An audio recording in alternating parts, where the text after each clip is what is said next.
I'm Jacob Adams. I'm a fitness and leadership coach. I help people just like you get to the next level. Have you walked away from a friends with benefits and you've actually achieved a prolonged period of time without going back into that cyclical pattern? Specifically because for you, you've identified that return or that cyclical pattern as a type of addiction or something that drains you of your energy, something that brings chaos into your life and doesn't allow you to focus into the most important callings of your life, like your purpose, your career, your family life. I know that when I walked away from a friends with benefits, what originally was a friends with benefits situation and soon became a long-term relationship, it kind of built in there, just like the movie Friends with Benefits, but with Justin Timberlake and Mila Kunis. But mine didn't have a happy ending. Well, not like theirs anyway. In any case, I remember when I walked away from that in 2015, I felt really desolate and like very raw and vulnerable, like I had lost the best friend, right? And I didn't really know what the future held for me. As a matter of fact, I decided to not get back into any type of romantic relationships and actually focus on developing my career more, developing my network marketing business, developing my skills in sales and marketing. And I said, look, when I do this like romance thing, I get caught up in it, and the titillation, the addiction, the highs and the lows, the drama of it just drains me. And I couldn't see myself getting back into it so quickly after 2 years of like getting white hairs and sleepless nights, going to sleep at 4 a.m. and wake up at 9, consistently, abusive talk being thrown at me and beration. And, I just couldn't see myself saying, let me just get into the next relationship. I know it's going to be better this time. And so all 2015 in Austin, Texas, I just focused on me. I focused on my career, focused on writing. I wrote a book called Your Divine Romance, Bold Action, Meditation, and Pure Love. It's below. I'll post a link below if you want to read it. So I really set out on the quest to develop a relationship with myself. That's what I did. And because of so much pain that I experienced, I set out to have a deeper fulfillment of self, like a self-resilience that was unshakable by like romance, or that wasn't being validated by someone. And I know that if you are walking away from a friends with benefits situation, maybe your friends with benefits like mine turned into a long-term relationship, if you're walking away from that, then the chances are that you yourself may feel some of these raw emotions. And I wanted to take a moment to go into what happens next. You see, there I was walking away, and my ex-girlfriend then, she would text me every month, trying to stay in the loop. I think just trying to stay in the loop, like breaking the rules of our communication, breaking the rules, and I didn't have the heart to block her. I remember when I first got the text 6 months later that she was dating somebody, I remember feeling nothing but relief. I remember she was like, because it was the guy that she got with was this guy that was always there, just trying to move in on her. So when she told me, and it just she used that kind of dynamic to make herself, be the center of attention and make me more jealous. And it wasn't like gentle jealousy. It was like piss me off kind of stuff. And so when I moved to Austin 6 months later or so, I remember the text came in, and I'm like dealing with my work, doing my best to move on. And I get the text saying, I'm dating so-and-so now. I remember a flood of relief coming through me. Like I smiled on the inside because I was like, great. Now I have solid, even more solid reason to keep on moving. And so I did. I kept on moving. And 2016 came around, and that's when my friend Barry asked me, hey, what do you do? Because I guess he had seen that I was successful in walking away from a toxic relationship. Barry actually was one of the people that told me at one point, he said, you yourself are worthy of your own love. And so I started doing that work and meditating and, like I said, writing a book, focusing on me, focusing on loving myself. And when you're used to getting validation from a intimate partner, a sexual partner, a girlfriend, a boyfriend, it becomes more challenging to start creating that validation from within self, like having your own sense of internal victories, not being validated from an external, like, hey, good job, oh, you're so handsome, or oh, you're so sexy, or like those things that make you feel good sometimes, or even the chemical cocktail of sex and stuff like that. So when you don't have that, you have to start bringing a sense of inner joy to the surface and working from that place. And that's what I've started seeing, and that is challenging. So in other words, the lure, I personally don't think, I'm willing to bet that not everyone can truly walk away with friends with benefits. I think that the longer you're in it, the longer you're in a toxic relationship and patterns, the harder it becomes to truly walk away. In other words, let's just say you're with this person, off and on for 3 years.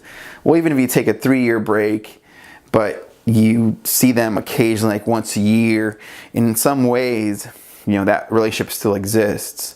And to truly end that relationship, this year, for example, my ex-girlfriend, I sat down with her, she introduced me to her new boyfriend, and I remember thinking, no jealousy at all.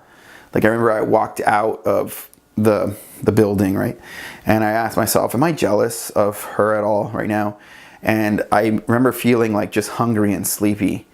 But as far as being with her or thinking, man, I wish I was him, like not at all. Not at all. So I think that's a good picture as to what can happen if you really do the work and develop an internal compass, an internal resilience that isn't based on, just this sex or the fun times or the eating with somebody or movies or dancing, whatever it is that your relationship is based on with this friends with benefits or this girlfriend, boyfriend, etc. When you have more substance to your life, that is ultimately what can help you sustain a more pure existence. And then you could take that pure existence and start dialing into your work. I mean, it's midday right now and I'm making a video for you, and this is part of my purpose and work. Like I wouldn't be doing this if I didn't think this was the highest calling of my life right now. Sure, I'm a guy in front of a camera with a back screen sharing my story. Like I understand that, but let's just say it reaches you and you're able to make an impact and walk away from something toxic. And in that walking away, you're able to impact people in your life a little better, with more clarity, with more presence, and produce a better outcome for your community, for the economy, for your family. Then if you look at it like that, then reaching the next level is not necessarily a selfish act. It's actually one of connection and community. And in reality, sometimes when we succumb to a toxic relationship, that in a way is true selfishness. Sometimes I could see that now. And even sometimes the pity that we give ourselves after a breakup. I remember after a year of friends with benefits, or after breaking up with my girlfriend, I remember at one point I said, look, I have leadership skills. I've developed a business. I've gone to college. That's why I wear this ring. It's what I got myself for college. I've done so many very difficult things with my life, with my brain, with my body. I've lifted weights. I help people get to the next level, and I'm having trouble getting over this breakup. And I said, on some level, I have to see that as pity, as self-pity. So I said, look, put up the self-pity and be strong, be resilient, and start, working from your highest place. When I think about my current position, so this relationship ended in 2015. I was single 2015, 16, 17, 18, 4 years now. I've gone on a few dates, nothing titillating, or I actually should say nothing that like held a lot of water or that made me want to continue those conversations. So let's say a handful of dates, right, in those 4 years. Nothing that has made me want to continue that process or think this is a person I want to spend the rest of my days with. Again, I'll bring it back to what I'm doing now. I think I find more connection, and this is the victory. I'm telling you, like, as simple as it is, the victory is for me now, 4 years later, is getting in front of this video and calling this my work. Like, that is the victory, right? Weight training and helping my clients get to the next level in their goals is the victory. Developing my business and seeing that go to levels that I really wanted is the victory. Getting closer to God in meditation is the victory. And I can't tell you I can't stand here and tell you that I don't miss the intimacy on some level. But what I can tell you is, let's say I miss the intimacy on a scale from 1 through 10, a 3, sometimes 7. So it can range. Sometimes nothing. Sometimes on a weekend, maybe a 6 or a 7. But I don't really have anyone to really feel. Like, I'm not forcing feelings. I don't want to just sleep around and go back to a toxic pattern. So I've done my best to create space and save sexual energy with sexual transmutation, as I've talked about in my other videos, and really dial in on my work so that the right person can be attracted to who I really am, in the sense that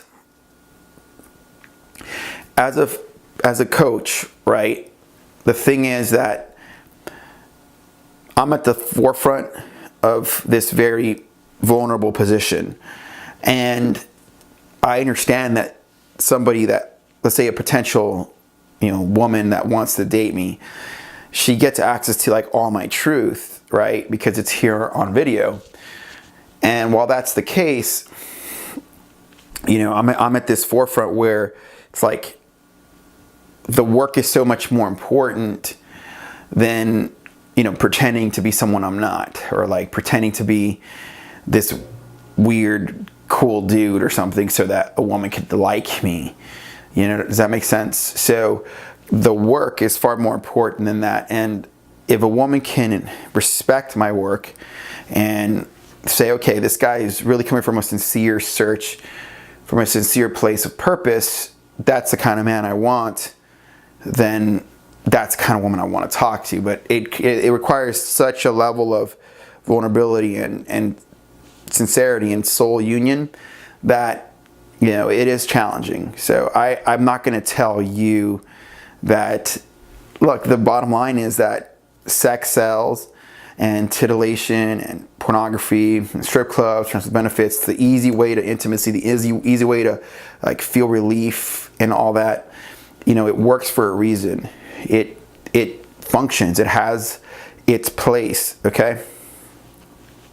The challenge then becomes, where do you find, if you had to, a happy medium between your life's work and this, easy type of lifestyle? And I think that as we mature, we have to like really ask ourselves what we want and then act in that place. So like really put yourself in a position where you can actually achieve it. Making these videos for me, working out for me, those kind of things. And so, as I talked about in the first time I addressed Friends with Benefits, It's like you have to basically say, like, is the old way working? You know, are you the type of person that wants to have your cake and eat it too type individual, where you might be cheating on your spouse and also married, because you kind of live a friends with benefits dynamic as an extreme? You and I get the idea, I think, of what I'm getting at.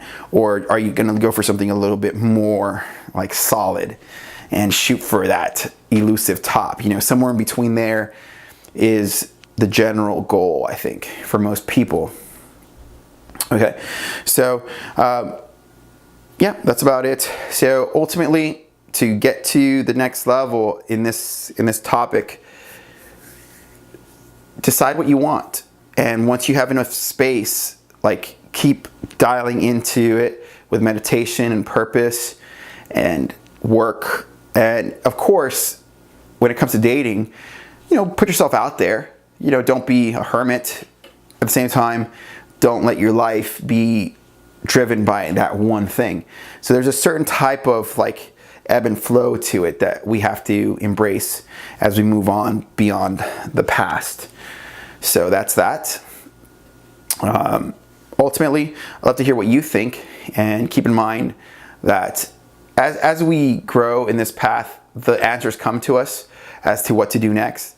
What work to do next, but we have to search for those answers within our heart, and prayer and meditation, searching with the voice of God, working on ourselves, ultimately are the final tools to really find that next move. And it isn't going to be found in a Hollywood film. It isn't going to be found in even a video like this. Like, our truest path is ultimately up to us, and we have to really be willing to own it and say, this is what I'm about. Okay. And that's ultimately what people will either step up to do, or they may just succumb to the standard status quo and not really worry about such deep thinking and deep heartfelt truths.